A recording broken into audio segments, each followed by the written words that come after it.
Morgans at Myriad.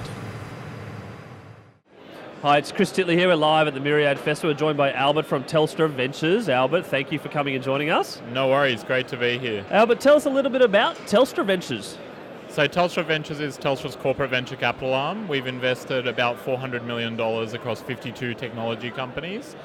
We typically target sectors that are relevant to Telstra and look for great founders that are building the big companies of tomorrow. And Albert, can you give us some examples of some of the companies that Telstra Ventures have invested in recently? Yeah, so a great example is DocuSign. It's very timely given their IPO on the NASDAQ last week. So Telstra Ventures invested back in 2014. The company has grown enormously since then. So I think they're doing about 500 or 600 mil of annual revenue now. And they've really become by far the global leader in electronic signatures and transaction management. And we were very excited by them. They're a product we use internally and we resell, and we really love them. So in terms of investing, you can invest globally, obviously, and you can invest early stage or late stage. I mean, where do you sit? Yeah, so we're generally a mid to later stage investor, but every now and then we do make exceptions. And we actually invested in Movis quite recently, which is as part of a Series A round, and that was quite an early stage investment, but we were really impressed by their team.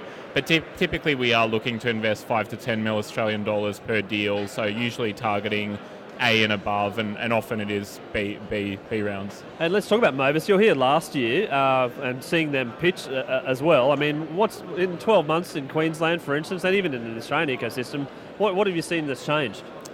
Yeah, so I mean, Australia overall has really boomed in terms of startups. Obviously, several great funds have raised a lot of money, and that's been invested into a series of really talented entrepreneurs. There's some really great companies out there that are being built. So I personally feel like we have many more impactful companies being created today than there were, say, 10 years ago. So I feel very positive. I mean, Brisbane. Brisbane and Queensland, there's also lots going on here. I mean, I'd love to see the next great opportunity here when it comes. Yeah, and the Myriad Festival, I mean, what do you think? A couple of days here of jam-packed information and networking? Yeah, I mean, it was fantastic, honestly. We had Headspin, which is one of our companies that focuses on mobile app testing of the end-user experience globally, and they have some of the world's biggest apps. App user companies as customers, and they had a great presentation. There were some really good talks. It was really great to see Steve Jurvetson on stage with some great insights on Tesla and SpaceX and others. I mean, I thought it was a really great collection of really good minds, both in the US and Australia. So fantastic event. And last night we had an event hosted by River City Labs of 14 pitches over 2 hours. What are your thoughts on those pitches? Yeah, I mean, lots of diversity, right?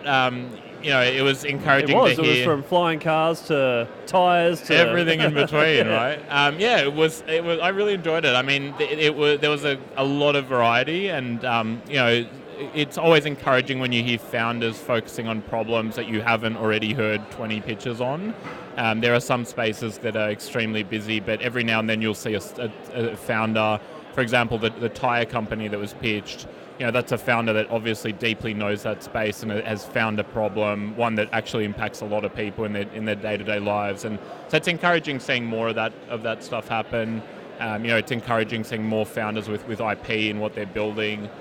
So we're very enthusiastic, and we hope that as time progresses, some of these will grow to be companies that we can be a part of in the future. Now, Albert, a lot of companies would pitch to you. I mean, you probably see thousands of startups. I mean, what's some advice out there that you can give to startup founders? Firstly, perhaps pitching to a VC, and secondly, some advice in general.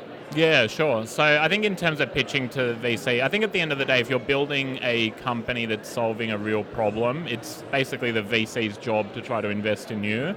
I think what you need to do, given there's so many other startups out there, to really differentiate yourself, you really need to catch their attention in a short amount of time to show the compelling value you're creating for customers, show them why they're happy, show them some metrics that are unusual and really interesting, and I think you'll definitely get an audience with that VC. And then more generally, I think really focus on on building a business, solving a painful problem for someone. I think if there's one really critical piece of advice for startups is that make sure the problem you're solving is actually an acute one.